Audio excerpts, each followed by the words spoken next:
جتنے بھی بد مذہب ہے جب بھی وہ آئیں ان کا طریقہ ان کا اسلاف کا طریقہ تھا، ان کا اسلاف کا طریقہ یہ تھا جتنے بھی اہل سنت ہے سیدھے راستے والے کو کافر ٹھہرانا ان کا کام تھا۔ یہ خوارجوں کا راستہ ہے۔ سب سے پہلے اسلام میں جو خارجیت اسلام سے باہر جو نکل کے جو بد مذہب جو پھیلایا وہ خوارج تھے۔ ان کے بارے میں حدیث پاک میں امام مسلم روایت کرتے ہیں، عبداللہ ابن عمر رضی اللہ عنہ فرماتے ہیں انہم اتخذوا آیات نزلت فی الکفار فجعلوها علی المؤمنین، ان لوگوں نے کفاروں میں مشرکوں میں نزول کردہ آیتوں کو لے لیا، فجعلوها علی المؤمنین، اہل سنت والجماعت اور ایمان والوں کو اوپر لگا دیا۔ بولے آپ شرک کر رہے ہو، لوگ شرک کر رہے ہو، انہوں نے بھی آیت ہی لیا تھا۔ سب سے پہلے انہوں نے یہی دعویٰ ان الحکم الا للہ، اور فیصلہ اللہ ہی کرے گا اور کوئی فیصلہ نہیں ماننا چاہیے۔ سب سے پہلے خارجوں نے یہ دعویٰ کیا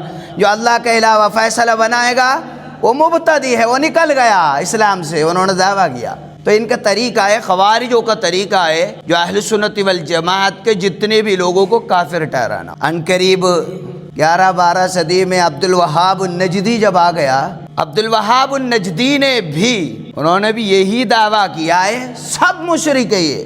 اہل سنت والجماعت کے اس زمانے میں کتنے بھی لوگ تھے، علماء تھے، صالحین تھے، ولی تھے، سب کو مشرک کر دیا عبد الوہاب النجدی۔ اسی عبد الوہاب النجدی ابھی آپ کو عالم پتہ ہے انگریزوں نے خود تسلیم کیا، انہیں ہم نے بنایا، انہیں ایجنٹ ہم نے کرا کا کام کیا ہے، اب برٹن نے خود مانا ہے۔ تو دھیرے دھیرے ابھی سعودی سے بھی انہوں نے دھیرے دھیرے عبد الوہاب النجدی کی جو ایکسٹریمزم دھیرے یہ تشدد پسندی کو دھیرے چھوڑنے لگا۔ سعودی بھی کہنے لگا ہم اس کے عقیدے پر نہیں ہیں، سب آج چھوڑ دیا۔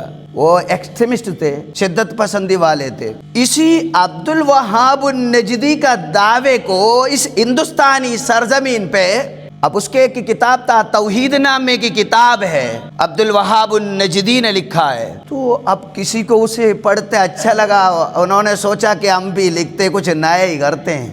انہوں نے اس طریقے کو ادھر اس کا بیج بویا ہے۔ ٹرانسلیشن نام تو نہیں دیا لیکن یہ کتاب اسی کا ہی سلسلے پر، ساری بات وہی کام ہے جو عبد الوہاب النجدی توحید نامی کتاب میں جو کیا ہے اور وہی کام کیا۔ انہوں نے اپنے کتاب کو تقویت الایمان نام لکھا ہے، محمد اسماعیل شہید نے لکھا ہے کتاب ہے۔ دیوبند کے بانیوں میں ان کے سرگنوں میں انہیں گنا جاتے ہیں۔ انہوں نے بھی دیکھا کہ یہ جو لوگ یہاں زیارت میں جا رہے ہیں، ولیوں کے پاس جا رہے ہیں، اور ہمارے عبد الوہاب صاحب بھی یہی بتا رہے ہیں، تو یہ ایسے ہی لگ رہا ہے یہ سب شرک کر رہے ہیں۔ تو ٹھیک ہے، انہوں نے بھی شروع کر دیا، وہی آیتیں لے لی، انہیں آیت پڑھنے کی ضرورت نہیں، کافی ڈیر آیت اس کی کتابوں میں تھی۔